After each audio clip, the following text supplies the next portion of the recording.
दीपक देता है रोशनी फैलाने की प्रेरणा, फलदायी वृक्ष देता है देने की प्रेरणा, मधुबन देता है महकते रहने की प्रेरणा, महान व्यक्ति देते हैं जीवन जीने की प्रेरणा। आओ प्रेरणा से दें हम सभी को प्रेरणा।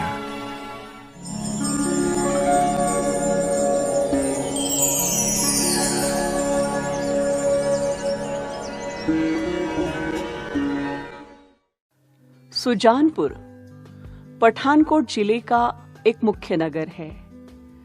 सुजानपुर ब्रह्मा कुमारी ईश्वरीय विश्वविद्यालय की मुख्य संचालिका है राजयोगिनी गीता बहन जी। आपका जन्म 1977 में पठानकोट में ही हुआ। बचपन से ही आप कला प्रेमी रहे। आप सादगी, सरलता, दिव्यता, मिलनसार, रचनात्मक आदि गुणों से भरपूर है। परमात्मा की खोज में 1995 में आपको ईश्वरीय ज्ञान की प्राप्ति हुई। 1996 में संस्था के मुख्यालय माउंट आबू में आपने अव्यक्त बाप दादा से मिलन मनाया और तुरंत ही अपना जीवन ईश्वरीय सेवा में समर्पित किया। 1997 से लेकर 2000 तक पठानकोट में आपने अपनी सेवाएं प्रदान की। सन 2000 से आप सुजानपुर में रहकर ईश्वरीय सेवाएं प्रदान कर रही है। वर्तमान समय दीदी जी के नेतृत्व में 100 से अधिक विद्यार्थी ज्ञान योग से भरपूर हो रहे हैं।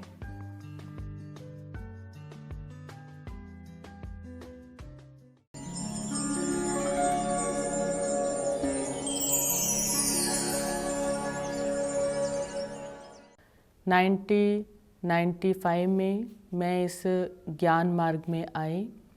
उससे पहले मैं पढ़ाई में थी और मेरा जो परिवार है लौकिक, जिसमें हमारे दो भाई और हम 4 बहनें हैं, वे सारे ही इस ईश्वरीय विश्वविद्यालय के संपर्क में रहे और वे शुरू से ही बाबा के ज्ञान में चले। मेरे बड़े भाई साहब पहले इस ईश्वरीय ज्ञान में आए और उन्होंने आकर के हमें ईश्वरीय ज्ञान के बारे में बताया। तो मेरा जो मन हुआ कि मैं भी वहाँ पर जाऊँ, देखूँ ये क्या है। तो लौकिक घर में मैं पढ़ाई करते हुए मुझे मेरे बड़े भाई साहब ओम प्रकाश भाई जी जो टीचिंग लाइन में हैं, उन्होंने ब्रह्मा कुमारी ईश्वरीय विश्वविद्यालय के बारे में बताया कि यहाँ पर बहुत ही सुंदर ज्ञान और योग सिखाया जाता है, जिसमें हमारी जो बहनें हैं ब्रह्मा कुमारी बहनें, वो बहुत सुंदर ढंग से सिखाती हैं, जिससे उनका जीवन जो कुमारी जीवन है वो ब्रह्मा कुमारी जीवन बन जाता है और वही जीवन भविष्य आने वाली दुनिया में श्रेष्ठ होगा। तो मेरा मन हुआ कि मैं वहाँ पर जाऊँ। तो इसी तरह से मैं +2 करने के बाद पढ़ते पढ़ते मैं सेंटर में गई, पठानकोट सेंटर में। वहाँ पर मेरे को हमारे बड़े आदरणीय दीदी जी सत्या बहन जी मिले और उनका जो स्नेह प्यार मुझे इतना अच्छा लगा कि मुझे पता ही नहीं लगा कि मेरा मन कैसे चेंज हो गया। बिल्कुल एकदम से चेंज हो गया कि मैं भी ब्रह्मा कुमारी जीवन को अपनाऊंगी। तो पहले जो मेरा लौकिक जीवन था उसमें तो ये बातें नहीं थी, क्योंकि न तो मैं पूजा करती थी, न भक्ति करती थी, ना ही कोई ऐसा मेरे अंदर कोई परमात्मा के प्रति आस्था थी कि मैं इस तरफ आऊँगी।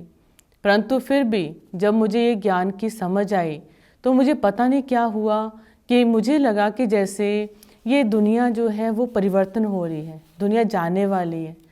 क्योंकि हमारे जो ईश्वरीय विश्वविद्यालय में 7 डेज कोर्स होता है, उसके बीच में एक चित्र है परमात्मा शिव का दिव्य अवतरण। तो अवतरण में दिखाया गया है कि जैसे 5 विकार और छठा है उसको कहते हैं माया। तो मैंने क्या देखा कि 5 ही विकार एक हाथ की तरह है, उसके बीच में पूरी सृष्टि है और वो सृष्टि को जकड़ के रखा हुआ है इन विकारों ने। तो मेरे मन में एक बहुत बड़ा एक शौक आया और मुझे ये लगा कि सचमुच ही दुनिया जा रही है तो मैं क्या कर रही हूँ। मैं पढ़ाई पढ़ती हूँ घर में, या दुनिया की जो जैसे दुनिया में लोग जीते हैं वैसे मेरे मन में विचार थे कि मैं भी ऐसे करूँगी, ऐसे रहूँगी। लेकिन जब मैंने ये 7 दिन के कोर्स में इस फ़ोटो को देखा और उसमें मेरे मन में एकदम ऐसे चेंजिंग आई कि नहीं, मैंने ब्रह्मा कुमारी जीवन जीना है और मैंने सिर्फ अपना ही कल्याण या एक छोटे से परिवार के साथ नहीं रहना है, लेकिन मुझे अपने साथ पूरे विश्व का कल्याण करना है। विश्व में जो आत्माएं तड़प रही हैं, जो आत्माएं इस समय दुखी हैं, परेशान हैं, उन आत्माओं को भी ईश्वर का संदेश मिले, परमात्मा का संदेश मिले। तो मैं लौकिक परिवार से, जैसे मेरे 4 बहनें हैं हम, और चारों बहनें ईश्वरीय विश्वविद्यालय में आती हैं और उनके घर में भी पाठशालाएं हैं, वो भी पाठशालाएं बाबा की चलाती हैं, खुद चलाती हैं। और मेरे जो बड़े भाई साहब हैं, हमारे पूरा परिवार, पूरी फैमिली है, वो सारा विश्वविद्यालय के साथ जुड़ा हुआ है, उनकी निज मर्यादाओं में चलता है, बिल्कुल समर्पण बुद्धि होकर चलते हैं। और मैं घर में सबसे छोटी थी और मेरे बड़े भाई साहब का एक लक्ष्य था कि मेरी बहन जो है वो भी एक ब्रह्मा कुमारी बने, वो भी ऐसे सफ़ेद ड्रेस पहने, और मेरा सपना जो है वो मेरी बहन पूरा करेगी। तो बड़े भाई साहब हमारे घर में मेरे एक पिता के समान थे और उनकी हर बात जो है हम मानते थे। जब उन्होंने कहा मुझे कि बहन, आपको मेरा ये सपना साकार करना है, आपको भी ऐसा बनना है, तो मैं थी भी उस समय छोटी आयु की, क्योंकि मेरी करीब जो आयु है वो 19 साल की थी। और 19 साल की आयु में मैंने कहा कि भाई जी आपने कहा है तो मैं ज़रूर ऐसा करूँगी। तो उस समय अचानक क्या हुआ कि माउंट आबू में, मधुबन में ये कुमारियों की ट्रेनिंग आई। तो जब कुमारियों की ट्रेनिंग आई तो मुझे सेंटर से मैसेज मिला, बहन जी ने कहा कि गीता जो है वो वहाँ ट्रेनिंग करने जावे। तो भाई जी मुझे बड़ी खुशी खुशी से कहते हैं कि आपको जो है बहन जी याद कर रहे हैं, तो देखो टीचर्स ट्रेनिंग आई है तो आपको चलना है। मैं बहुत खुशी, मेरे इतनी खुशी अंदर थी रोम रोम में कि मेरे पाँव धरती पे नहीं लग रहे थे। मुझे ये लग रहा था कि मैं कैसे उड़ के जाऊँ, ये एक फरिश्तों की दुनिया है, कितनी सुंदर दुनिया है, कि ये दुनिया ही इस कलयुगी दुनिया से न्यारी दुनिया है। तो ऐसे जब मैं मधुबन में पहली बार अपनी कुमारी ट्रेनिंग में जब गई हूँ, तो उस समय मेरी जो ट्रेनिंग थी वो ज्ञान सरोवर, मधुबन ज्ञान सरोवर है, जो बिल्कुल पहली बार ही वहाँ पे ये कुमारियों की ट्रेनिंग थी, पहली बार। और पहली बार जब ट्रेनिंग हुई तो हमारे पंजाब के यहाँ से काफ़ी बहनें वहाँ पर गई थी, जिसमें मैं भी पठानकोट की तरफ से गई थी।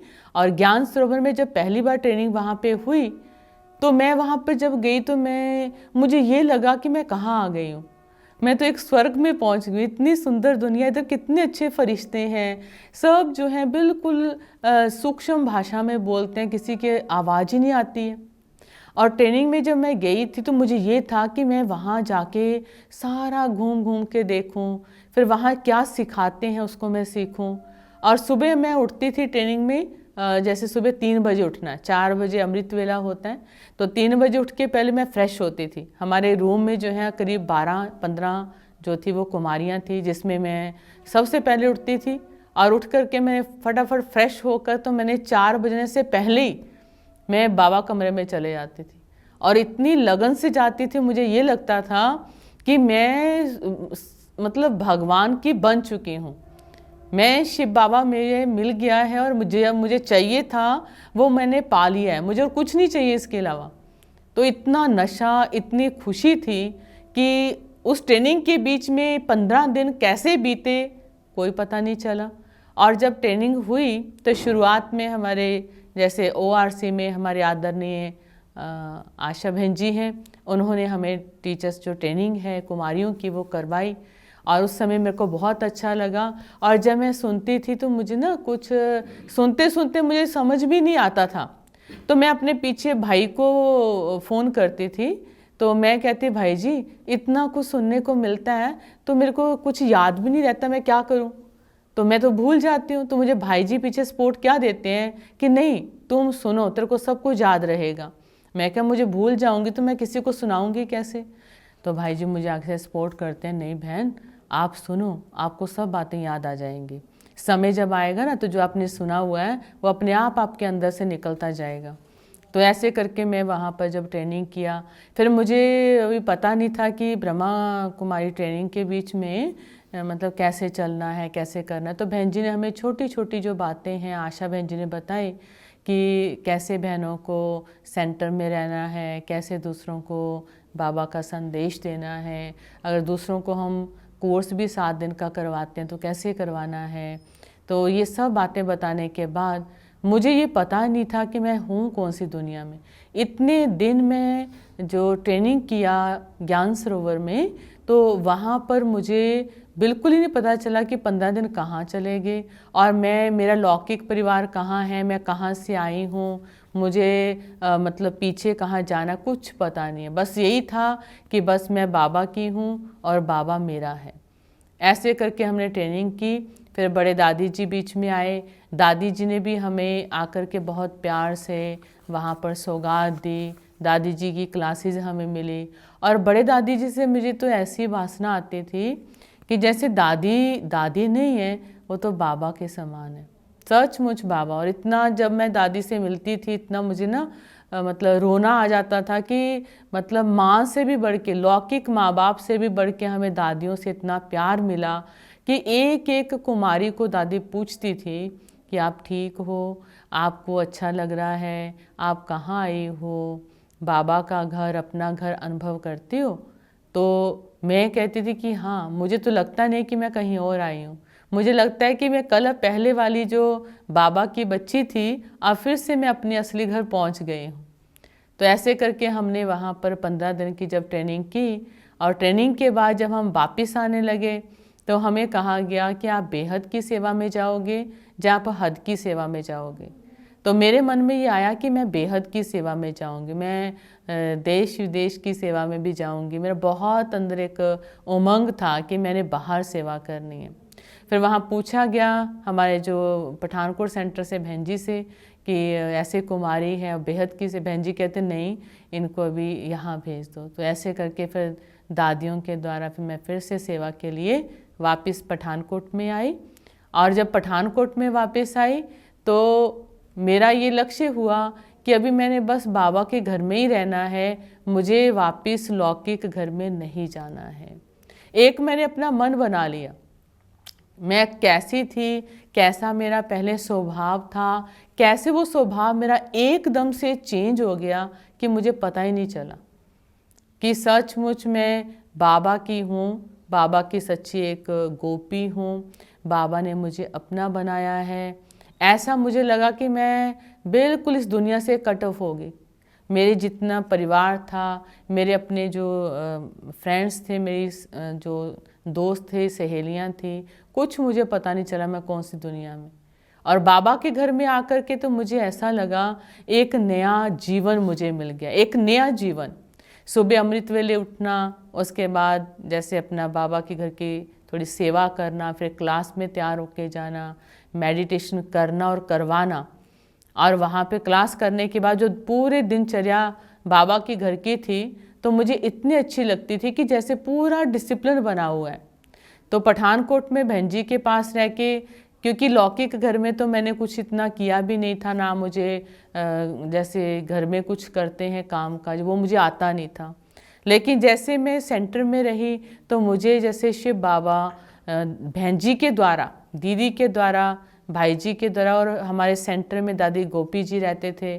तो गोपी जी तो सचमुच दादी जी थे, क्योंकि दादी जी नाम तो था ही था, लेकिन मैं कोई भी बात मेरे मन में होती थी तो मैं दादी जी के पास बैठ के दादी से बात करती थी, दादी जी मैं छोटी हूँ और मुझे पता नहीं है कि इसको कैसे करना है, तो दादी जी आप ही मुझे गाइड किया करो कि कैसे कैसे चलना है, कैसे बोलना है, कैसे करना है। क्योंकि मेरे अंदर जो संस्कार थे वो कुछ बचपन की तरह थे, मेरे अंदर कोई इतनी मेचोरिटी नहीं थी। मैं एक जैसे जीवन मेरा जो था एक बच्चे की तरह था, बचपन की तरह था। तो जब सेंटर में आती हूँ तो मेरे को बहन जी सब फिर धीरे धीरे करके मुझे सिखाते हैं, समझाते हैं, माँ की तरह मुझे पालना देते हैं। और ऐसे सेवा करते हुए दीदी जी की, दादी जी की और वहाँ रह कर के कैसे मैंने आसपास के गांव में सेवाएं की, कोर्स करवाए। फिर मुझे इतना अच्छा लगा कि मेरा जो जीवन है अनेकों से बिल्कुल अलग है, भिन्न है, और मैं जो बाबा की बच्ची हूँ और बाबा का नाम रोशन करने वाली हूँ। और मुझे ये लगा कि मुझे अपना जीवन जो है, उस समय अपने शीलू बहन जी जो माउंट आबू में रहते हैं, तो मैं कहती कि मैं शीलू बहन जी की तरह बनूंगी, मुझे अपना जीवन उनकी तरह बनाना है। जैसे वो मीठा बोलते हैं, जैसे बाबा का संदेश जन जन को देते हैं, तो मैं भी ऐसे करूँगी। मैं भी यहाँ सब बाबा के जो बच्चे नेक हैं, जो इस समय बाबा से डिटैच है, जिनको ये नहीं पता है भगवान धरती पर आ चुका है, तो मैं सबको बाबा का मैसेज दूंगी। तो ये लक्ष्य लेकर मैं बाबा के घर में रही, और मुझे पता नहीं चला कि मैं कैसे, अभी करीब मुझे बाबा के घर में सेवा करते हुए 25 वर्ष से ज़्यादा हो गए हैं, और मुझे नहीं पता इतना अरसा, इतना बाबा के घर में सफ़र जो चला है, वो कैसे मेरा जीवन बीता। मैं तो बाबा की गोदी में ही पलती रही। और जैसे बहन जी कहते थे, जब बाबा से मिलने मधुबन में भी मैं कई बार गई हूँ, और उसमें भी बाबा से, बाप दादा से, अव्यक्त बाप दादा से मिलने का मुझे डायमंड हॉल की स्टेज में जाने का चांस भी मिला। और मैं बाबा से जब वहाँ मिली, तो मैं तो बाबा की दृष्टि लेते हुए मुझे तो ऐसे लगा जैसे मैं बाबा में खो जाती हूँ। बाबा, मैं धन्य हो गई, आपने मुझे अपना बनाया, तो मेरा ये जो जन्म का जीवन है वो मेरा सफल हो गया। तो ऐसे मैं बाबा से दृष्टि लेके मैं फिर स्टेज से नीचे आती हूँ, तो मैं अपने आप में बहुत ही एक भाग्यशाली महसूस करती हूँ। एक बहुत ही जिसे कहते हैं कि अपने पे गर्व होता है कि मेरा लौकिक परिवार भी इस समय सारा बाबा का है, और बहनें, भाई, भाभियाँ जो भी हैं, हमारे आगे उनके छोटे बच्चे हैं, वो भी ऑफिसर हैं, लेकिन सब बाबा को याद करते हैं, सरेंडर हैं, समर्पित हैं। और मेरा जो जीवन है वो बाबा के घर में सेवार्थ है। तो ऐसे बहन जी से पालना लेते हुए फिर मेरा जो सेवा का पाठ बहन जी ने सुजानपुर में यहाँ शुरू करवाया। करीब 2000 में मैं सुजानपुर में आई, और यहाँ पर आकर के फिर सेवा स्थान की जो है यहाँ बाबा की सेवाएं की, और धीरे धीरे करते यहाँ पर मेरे साथ बबीता बहन जी, हम दोनों बहनों ने यहाँ पर सेवाएं शुरू की। और जिसमें यहाँ पर एक हमारे सुजानपुर में मंत्री साहब थे, शहरी विकास मंत्री रघुनाथ सहायपुरी साहब, उन्होंने फिर हमें मिले और कहा कि आप यहाँ पर आए हो तो हमारे लिए कुछ सेवा बताइए।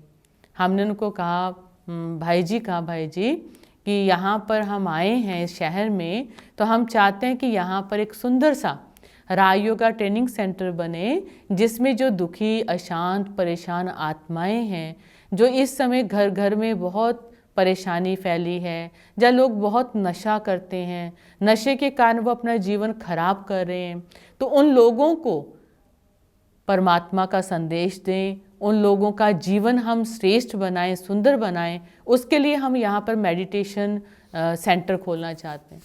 फिर मंत्री साहब जी ने हमें यहाँ पर डोनेट की ये जगह, जहाँ पर ब्रह्मा कुमारी सेवा केंद्र बना। और हमारा एक लक्ष्य भी था, हमने ये कहा कि अगर हम सुजानपुर में आए हैं तो शिव बाबा हमारी लाज रखना कि हमने यहाँ पर आपका झंडा लगाना ही लगाना है। आए हैं तो आपका स्थान यहाँ पर बनेगा, और अनेक आत्मा यहाँ पर आएंगी और बाबा से मिलन मनाएंगी और अपने जीवन को ऐसे चेंज करेंगी। तो ऐसे करके यहाँ पर सेवाएं शुरू हुई। धीरे धीरे करके यहाँ पर सेवा केंद्र जो अपना है वो बना। पहले हम किराए पे थे, तो किराए में तो बहुत सारी मुश्किलातें भी आए, क्योंकि लोगों के मनों में अनेक प्रकार की भ्रांतियाँ थी कि ये कोई संस्था वाले हैं, या ये कोई ऐसे लोग हैं जो हमारे से अलग हैं, ये पता नहीं क्यों क्या चाहते हैं, जहाँ हमारे घर में कहीं आए हैं, कहीं कब्जा भी ना कर लें।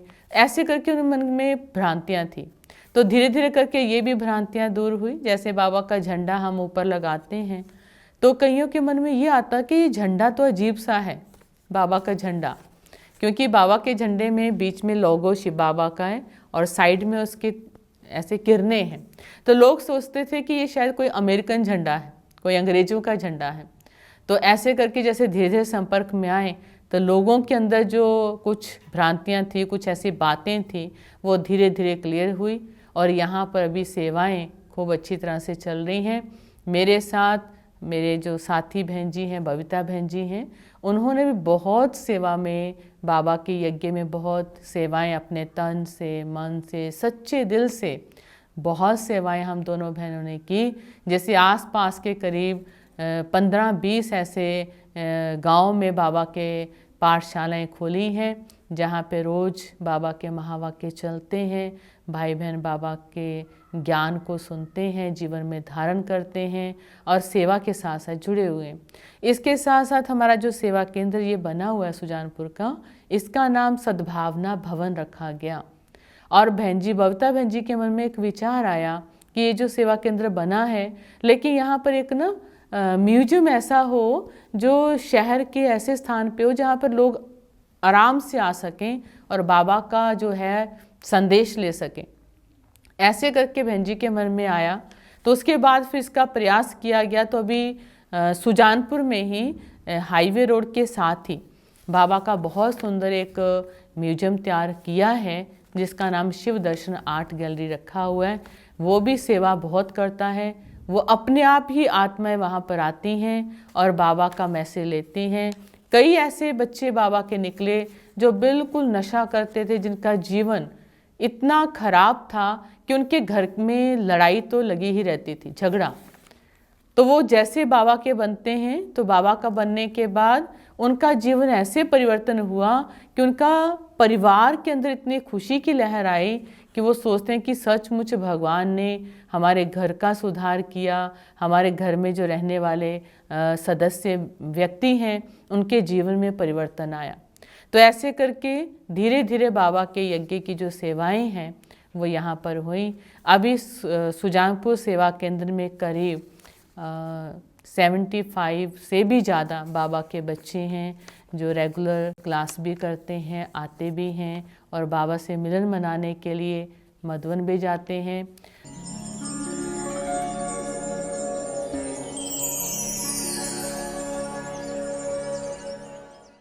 बाबा का बनने के बाद मेरे अंदर इतना परिवर्तन आया कि पहले जैसे मेरा जो मन था कुछ ऐसे चंचल की तरह था, तो जैसे शिव बाबा का बच्चा मैं बनती हूँ, बाबा का बनी, और बनने के बाद ही मेरे जीवन में ऐसे चेंजिंग आई कि बिल्कुल जैसे मेरा जीवन परिवर्तन हो गया और मुझे ऐसे लगा कि ये दुनिया जो है बिल्कुल नाशवान है, नश्वर है, इससे मेरे को कोई कनेक्शन नहीं है, कुछ लेना देना नहीं है, मैं बिल्कुल इससे न्यारी हूँ। जैसे वैराग्य आ गया इस दुनिया से कि ये जो लौकिक संबंध है या दुनिया है ये क्या है, ये तो सारे जैसे कहते हैं कि मरे पड़े हैं। ऐसे मेरे जीवन में बाबा के ज्ञान में चलने के बाद चेंजिंग आई। और दूसरा जैसे अंदर एक प्योरिटी आती है, पवित्रता, तो पवित्रता मेरे जीवन के अंदर ऐसे आई जैसे बाबा कहते हैं कि सोल कॉन्शियस होकर रहना है। क्योंकि मैं बहुत ज़्यादा बॉडी कॉन्शियस में रहती थी। बॉडी कॉन्शियस माना बाहर का रूप देखना, बाहर का दिखावा करना, या बाहरी रूप को ज़्यादा श्रृंगारना। लेकिन बाबा का बनने के बाद मुझे ये लगा कि ये बाहरी श्रृंगार तो टेम्परेरी श्रृंगार है, लेकिन शिव बाबा तो मेरी आत्मा का श्रृंगार कर रहे हैं। और वो श्रृंगार कैसा बाबा कर रहे हैं? वो बाबा कर रहे हैं जैसे नैनों के द्वारा हम रूहानियत से देखते हैं कि हर बाबा का जो बच्चा है ये आत्मा बाबा का बच्चा है। फिर वाणी के द्वारा बाबा ने श्रृंगार किया कि बच्चे जैसे बाबा रोज़ मीठे बच्चे कहते हैं तो हमें ऐसे मीठे बनना है। तो ऐसे करके जो मेरे जीवन के अंदर परिवर्तन आया बाबा का बनने के बाद, एक तो मेरे जीवन के अंदर बिल्कुल वैराग्य जिसे कहते हैं, बस वैराग्य, मैं बाबा की हूँ और बाबा मेरा है, बस ये मन में रहा। और दूसरा बाबा की सेवा, जैसे बाबा ने कहा कि बच्चे अपना अगर कल्याण किया है तो मुझे औरों का भी कल्याण करना है। तो मैं अपना जो तन मन समय संकल्प श्वास है वो बाबा की सेवा में लगाए। और तीसरा मुझे ये लगा कि जैसे मेरा मन चंचल है या उधर उधर भटकता है, तो मैंने अपने मन को भी बाबा में लगाया। मेरा मन बिल्कुल जैसे बाबा में, बाबा कहते हैं बच्चे मैं परम पवित्र हूँ, तो मुझे भी अपने जीवन को ऐसा प्योर, ऐसा पवित्र बनाना है। ऐसे करके मेरे जीवन के अंदर बिल्कुल ऐसे धीरे धीरे करके परिवर्तन आया और मैं बिल्कुल सात्विक, मेरा जीवन साधारण सात्विक बना। और फिर भी मैं अपने जीवन से इतनी खुश, इतनी संतुष्ट हूँ कि सचमुच भगवान मेरी पालना स्वयं कर रहे हैं। लोग ढूंढ रहे हैं और मुझे बाबा मिल गया है। तो मैं सभी भाई बहनों को यही संदेश दूंगी कि जितने भी बाबा के बच्चे हैं, ब्राह्मण परिवार हैं, वो सब जो इस समय जो समय चल रहा है, वर्तमान समय के अनुसार हमें अपनी स्थिति को बहुत अच्छा बनाना है। हमें किसी को देखना नहीं है। कोई हमारे को नेगेटिव कहे, हमें कोई पॉजिटिव कहे, कोई हमारे पे कैसी भी भावना रखे, लेकिन हमारे जो इंटरनल पावर है, जो हमारी आत्मिक शक्ति है, वो हमारी पावरफुल सशक्त बनी रहे, उसके लिए हमें ज़्यादा जो टाइम है वो बाबा की याद में लगाना है। जितना हम योग में रहेंगे, जितना हम हर कर्म करते हुए बाबा को अपने साथ रखेंगे, तो हमारी जो आत्मिक शक्ति है वो बढ़ेगी। और आत्मिक शक्ति बढ़ने से जो आने वाली परिस्थितियां हैं, या आने वाला कोई भी ऐसा समस्या है, उसको हम फेस कर सकते हैं। तो मेरा जो अंदर मन से संकल्प है सभी भाई बहनों के प्रति, या जितनी भी संसार की आत्माएं हैं उनके प्रति ये है कि जो समय चल रहा है इसमें अपने आप को हम बचाएं। तो हम बचा तब सकते हैं जब हम बाबा की छत्रछाया में रहेंगे, बाबा की याद में रहेंगे। और दूसरा कि रोज़ हम मुरली क्लास जरूर करें। ये जो मुरली क्लास है ये हमारा एक जीवन दान है ब्राह्मणों का, जो हम अपने ब्राह्मण जीवन को अगर बचा कर रखना चाहते हैं, बाबा के संग में रखेंगे, तो उसके लिए बाबा की जो रोज़ की वाणी है उसको हम जरूर सुने। और जब सुनेंगे तो हमारे जीवन के अंदर जो धारणाएं हैं वो धीरे धीरे पक्की होंगी। जो बाबा का संकल्प है कि ये जो पूरा विश्व है ये फिर से स्वर्ग बने, तो स्वर्ग बनने के लिए हम सभी मिलकर के बाबा के साथ इस भारत जो कलयुगी भारत है इसको फिर स्वर्णिम भारत हम बना सकते हैं। तो मेरी यही शुभ भावनाएं सभी के प्रति हैं कि सभी जो आत्माएं इस समय बाबा के बच्चे हैं वो सब भगवान को आए हुए पहचानें और उनके बताए हुए जो ज्ञान और आयोग है उसको जीवन में धारण करें और अपने जीवन को हम सभी श्रेष्ठ बनाएं। वर्तमान समय हम देख रहे हैं कि इस समय ज़्यादातर जो है वो संस्कार टकराव चलते हैं। जैसे कि हर एक व्यक्ति के स्वभाव संस्कार अलग हैं, लेकिन शिव बाबा हम बच्चों को जितने भी आत्मा रूपी मनके हैं उनको एक ही माला में पिरोते हैं और वही माला बाबा उसका नाम लेते हैं वैजयंती माला। तो बाबा ने ये कहा है कि बच्चे कि अपनी स्थिति को हमें सही रखने के लिए, अपनी स्थिति को अच्छा रखने के लिए मैं अपना जो निजी पुरुषार्थ है वो ये करती हूँ कि जैसे अमृत वेले में बाबा को याद करती हूँ तो मैं ये कहती हूँ कि बाबा मेरे द्वारा सबको सुख मिले। तो वो सुख तब मिलेगा जब मेरे अंदर किसी के प्रति भी द्वेष भावना ना हो, किसी के प्रति ये ना हो कि ये अच्छा है ये बुरा है, या किसी के अवगुण या किसी के गुण मुझे नज़र ना आए। मैं अपना पुरुषार्थ अभी ये करती हूँ, कोई कैसा भी स्वभाव वाला व्यक्ति है, कोई कैसा भी बाबा का बच्चा है, लेकिन मुझे बाबा की याद में हर एक की विशेषता को देखना है, हर एक के गुण को देखना है। मैं अपना पुरुषार्थ ये कर रही हूँ। दूसरा, एक दूसरे के साथ मिलकर कैसे हम चलें, क्योंकि समय अनुसार क्या है कि धीरे धीरे करके सभी के संस्कार चेंज होने के कारण आपस में थोड़ा बहुत ऐसा चलता है मनमुटाव की तरह, लेकिन उसको भी हम दूर करते हैं। आपस में हम मिलके कैसे रहें, क्योंकि बाबा ने कहा कि ये पूरा विश्व ही वसुदेव कुटुंबकम है, एक परिवार की तरह है, तो हम सब को मिलकर के रहना है। तो मेरा पुरुषार्थ ये चल रहा है कि हम अपनी स्थिति को अच्छा बनाए रखें और उसके लिए मैं खास कर अपने पे पूरा रोज़ चलते फिरते ध्यान रखती हूँ कि मेरे द्वारा किसी को दुख ना मिले, मेरे द्वारा सबको सुख मिले, सभी मेरे से संतुष्ट रहें और मैं भी अपने आप से संतुष्ट रहूं। ओम शांति।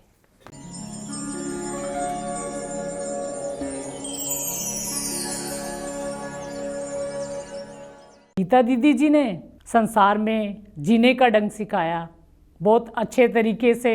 जैसे गीता में कृष्ण जी ने अर्जुन को सिखाया था कि ये जो संसार है ये नाशमान है, कोई भी अपना नहीं है, सच है वो शिव ही है, शिव ही है। बीके गीता दीदी हैं जो, वो बहुत ही अनुशासनीय दीदी हैं उनसे मिलने के बाद हमें अपने स्कूल का भी याद आता है और वैसे ही हम उनको घर में वही चीज़ यूज़ करते हैं, वैसे ही हमारे बच्चे भी उसको इस्तेमाल करते हैं और फिर अनुशासन में रहते हैं और उसकी वजह से हमारा घर भी अच्छे से चल रहा है और हमारे बच्चे भी अनुशासन में रहते हैं। गीता दीदी से मैंने सेवा का अनुभव लिया है जो कि एक बहुत ही बेहतरीन है। कई लोगों को नहीं पता कि सेवा किस रूप से किया जाता है, पूरे सच्चे मन से किया जाता है। तुम जो भी करो, तुम छोटा बड़ा काम जो भी है पकड़ लो, बस ये मत सोचो कि हमें ये छोटा काम है ये नहीं करना है। तो ये जो सेवा का वो दृश्य है ना, तो वो पूरा credit will goes to the Geeta didi. Geeta दीदी जो हैं वो तो ऐसे ज्ञान के देवी हैं, उनसे हमने इतना कुछ सीखा है। गीता दीदी का काम करने का ढंग, उनका जो सेंटर को चलाने का ढंग, उनकी मैनेजमेंट, उनकी मेंटेनेंस, ऐसा लगता है कि हम जब ज्ञान में आने से पहले बिल्कुल ज़ीरो थे, ना तो हमें ज़िंदगी जीने की कला था, कुछ भी नहीं थी। लेकिन दोनों दीदियों ने हमारी ज़िंदगी को इतना आसान बना दिया है कि अब ऐसा लगता है कि बाबा हमेशा हमारे साथ ही रहता है दीदियों के रूप में। गीता बहन जी जो है हमारे वो हार्ड वर्किंग है, मतलब मेहनती हैं, और वो जो पोलाइट नेचर के उनका जो स्वभाव है वो जो है वो बहुत अच्छा है। हमारी गीता बहन है वो परी जैसी है और वरदान देने वाली परी है। वो ऐसे महसूस होता है हमारे को जैसे वरदान दे रही है।